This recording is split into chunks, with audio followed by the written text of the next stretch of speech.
Hello, hope you're having a wonderful day. My name is Josh Belk with the Belk on Business podcast. Today, we're going to talk a little bit about the elements and phases that you find in business. I'm own an accounting firm, and our niche is really focused in the real estate space. So we service a lot of real estate investors. Probably about 80% or so of our clients are in the real estate realm in some form or fashion. When I look at the elements of a real estate investor, they may have different types of investment avenues. They may invest in single-family residences. They may wholesale properties or fix and retail properties. They may buy properties and sell them as turnkeys to other investors. They may have construction management services or property management services. So many different types of elements to their business, different product lines that they may have. A service type business like is my own, we have many different types of product or service offerings that we provide. Maybe tax or audit, maybe doing some different types of business consulting. So you have those different types of product or service lines that you offer. In addition to these service or product lines, there are also other elements to a business. You can look at such things as culture.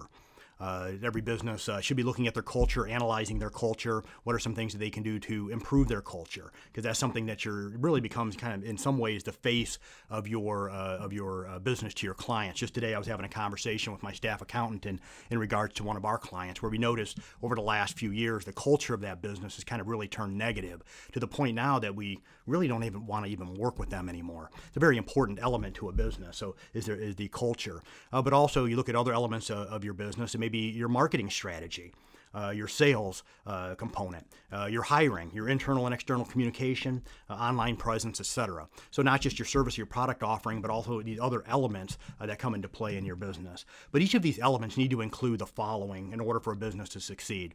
So business isn't easy. Sometimes people look at the outside and say, oh, it's going to be easy to start up a business and run a business. Well, statistics tell us that most businesses, a great majority of businesses, fail within the first few years. So it can be very complicated. But when you look at your business, whether it's your service line, it's a product line that you have, or in different other elements of your business, such as your culture, your marketing plan, there are four different kind of subcategories or different areas within each of those elements that you need to look at. First of all is a strategy. So before you ever get into anything, so if I want to really kind of help the culture or analyze the culture of my business, I need to have some sort of a plan there. I need to have a strategy as to how am I going to improve the culture in my business. If I want to add a new service offering, I want to say, what is my strategy as to get that service offering out there and provide a quality service to my clients. Secondly, to look at the best practices as it relates. You think of, for example, in human resources. Some of those are very well documented. What are some best practices there? So you want to be looking at your best practices as it relates to that particular area. Next, technology. Technology in this day and age is crucial. So I need to understand the technology that I need in each of those, maybe a new service offering, but also internally, my HR, what the technology that's needed. So looking at your strategy, your best practices, technology, and then lastly, and maybe second in importance to strategy is process. So you understand what you're doing, how you're going to get there, and then what's the process that needs to be put in place to be able to get to the point that your business needs to be. And then each of the element has the following phases. So you're looking at these four different, the different element in a certain way, in four different ways. And then each of those elements has goes through four phases. First of all is defining the phase. So if I'm looking at a new product offering, a new service offering, I need to define what it is. If I want to improve the culture in my company, I need to kind of define what do I want that culture to be. And then I maybe go out at that point and implement it. So part of that implementation may be training. It may be bringing in employees, replacing employees that do fit the culture or that don't fit the culture in my business. Next is refinement.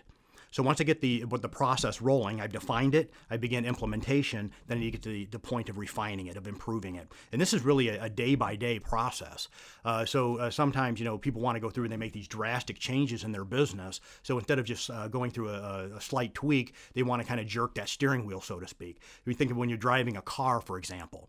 When I'm driving a car, I'm constantly making adjustments. The roads sometimes may be bumpy. Roads are never perfectly flat or perfectly straight. So I'm constantly adjusting that steering wheel. And the same is true in business. I'm constantly slightly refining the vehicle, the business as I move forward. So refinement. And lastly is that of evolution. Definition, implementation, refinement, and then evolution. Hopefully this brought you some value. If there's anything else that I can do for you, please reach out to me. My name is Josh Belk with Belk & Associates.